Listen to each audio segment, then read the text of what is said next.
Shalom saudara yang dikasihi Tuhan, Natal dan Roh Kudus. Ingat kalau suasana Natal ini, jangan lupa bahwa Roh Kudus ada dalam hidup kita. Hidup kita adalah rumah dari Roh Allah, yaitu Roh Kudus.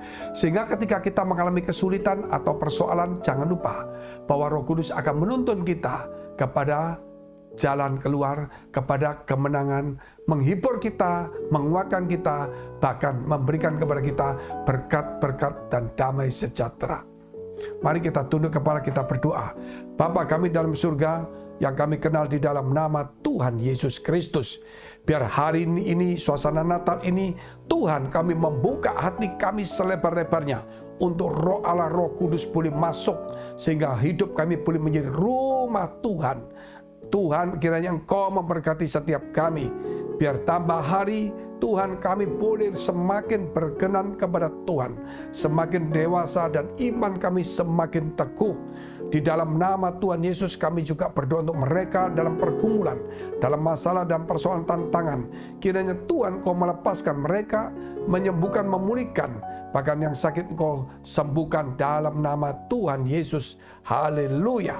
Amin. Natal dan Roh Kudus itu tidak main-main. Kalau kita melihat saudara, ketika sebelum yaitu malaikat Gabriel berjumpa dengan Maria, terlebih dahulu yaitu dia berjumpa dengan Imam Zakaria, dan kemudian dia menyampaikan nubuatan bahwa istrinya yang sudah mandul, yang usia tua akan mengandung dan harus dinamakan juga Yohanes Pembaptis. Itulah nabi yang terbesar yang membuka jalan bagi Tuhan.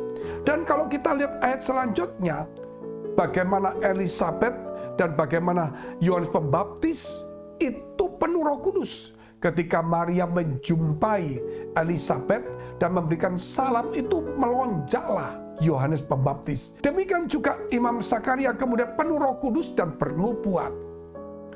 Dan kemudian kita melihat juga bagaimana Maria, yaitu dia akan dipenuhi Roh Kudus, sehingga dia mengandung juga dari Roh Kudus. Kalau kita melihat ini sebelum kelahiran Yohanes Pembaptis, sebelum kelahiran Yesus, itu kalau kita lihat peranan Roh Kudus sangat penting. Sehingga pada Natal ini jangan melupakan. Saudara, mungkin saudara akan berkata, Roh Kudus tolonglah aku, nggak masalah. Tetapi sebenarnya semua diminta dalam nama Yesus. Terus bagaimana? Ada orang berdoa, ya Bapak terima kasih, Yesus terima kasih, Roh Kudus terima kasih, ya nggak masalah. Tetapi semua di dalam nama Yesus cukup. Karena nama Yesus mewakili semuanya. Karena itulah nama di atas segala nama. Bukan hanya itu, kalau kita mau melihat saudara, bahwa yang kalau kita mau menghargai Roh Kudus, yaitu kita harus membersihkan hati kita. Karena hidup kita adalah rumah dari rumah Allah. Buat apa kita berkata, tolong Roh Kudus, ini saudara ngomong tentang Roh Kudus, tetapi peranan Roh Kudus untuk mengubah hidup kita menjadi rumahnya, itu tidak terjadi karena kita menolak kasih karunia itu. Sebagai orang percaya, bukan lagi memberikan hatinya, hidupnya dengan penuh caci maki, kecewa, keluh kesah, sakit hati, dendam, kepahitan. Tidak perlu ada lagi. Yang ada adalah saudara kasih mengampuni, karena Roh Kudus akan masuk dalam hidup kita. Kita lihat dulu ayat firman Tuhan. Lukas pasal 1 ayat 34, kata Maria kepada malaikat itu, bagaimana hal itu mungkin terjadi karena aku belum bersuami?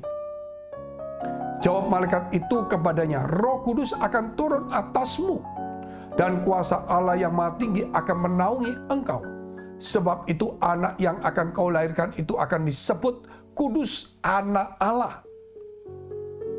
Dan sesungguhnya Elisabet sanakmu itu ia pun sedang mengandung seorang anak laki-laki pada hari tuanya. Dan inilah bulan yang ke-6 bagi dia yang disebut mandul itu. Di sini kita melihat jelas sekali, saudara, bahwa Maria juga penuh dengan Roh Kudus. Bahkan dikatakan juga anak yang kau kandung itu dari Roh Kudus.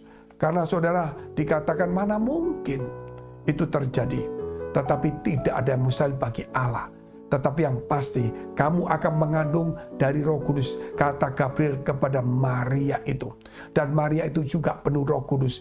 Biar hari ini saudara, kita bukan saudara mengandung Yesus, Tetapi kita tahu bahwa hidup kita mengandung Roh Kudus. Artinya bukan dalam kandungan kita, tetapi di dalam hati kita, di dalam hidup kita. Sehingga kita selayaknya menjadi orang yang penuh Roh Kudus. Penuh Roh Kudus tidak boleh ditandai dengan karunia Roh Kudus, tetapi penuh Roh Kudus harus ditandai dengan buah-buah dari Roh Kudus, yaitu kasih, damai sejahtera, sukacita, kesabaran, kesetiaan, kelemah lembutan, penguasaan diri, dan sebagainya. Ada 9 di situ, saudara. Biarlah kita sekarang ini menggenapi semuanya. Jangan menjadi orang yang tidak ada kasih.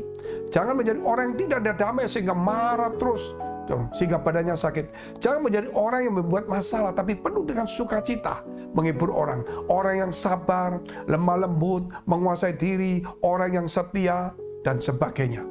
Saudara, inilah penuh. Mari kita membangun karakter Yesus itu. Kita membangunnya, yaitu hidup kita, supaya Roh Kudus itu menghasilkan buah dalam kehidupan kita. Jangan menjadi orang Kristen yang egois, menjadi orang Kristen yang sombong, lupa akan Tuhannya, lupa akan berkat Tuhannya, lupa akan orang yang mendoakan, lupa akan orang yang pernah menolongnya, lupa akan orang yang pernah membesarkannya. Saudara yang dikasihi Tuhan, dan jangan lupa untuk kembali kepada Tuhan dan kembali kepada firman-Nya. Mari kita tunduk kepala, kita berdoa.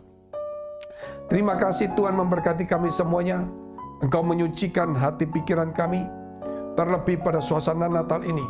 Biar kasih Tuhan, biar Roh Kudus itu Tuhan boleh memenuhi hidup kami. Biar hidup kami boleh menjadi rumah Roh Kudus. Supaya hidup kami Tuhan kami boleh persembahkan menjadi rumah Allah, di mana menghasilkan buah-buah roh, bukan hanya karunia-karunia. Engkau memberkati setiap kami, supaya kami mempunyai kasih, damai sejahtera, sukacita, kelemah lembutan, kesabaran, kebaikan, kesetiaan, penguasaan diri, dan lain sebagainya. Kiranya Tuhan Kau angkat segala kepahitan, kebencian, dendam, sakit hati, kecewa kami, kesombongan, ego kami, kikir kami, angkat di dalam nama Tuhan Yesus Kristus. Biar itu kami buang mulai hari ini Tuhan, supaya kami boleh dipenuhi Roh Allah. Mari saudara, jika engkau dalam pergumulan masalah, dekapkan kedua tanganmu di dadamu. Engkau yang sakit, tumpangkan tanganmu bagian sakit. Percayalah, bersama dengan Tuhan, kita akan melakukan perkara besar. Bangunlah imanmu di dalam nama Yesus Kristus. Biar pertolongan, kasih, kuasa, damai sejahtera Tuhan, berkat Tuhan turun kepadamu. Sehingga kita dibebaskan dari segala persoalan masalah. Diberikan hikmat dan jalan keluar. Bahkan yang sakit menjadi sembuh, dipulihkan dalam nama Tuhan Yesus. Haleluya. Jika saudara masih membutuhkan pelayanan doa dan konseling, silakan hubungi nomor yang tertera. Tuhan Yesus memberkati.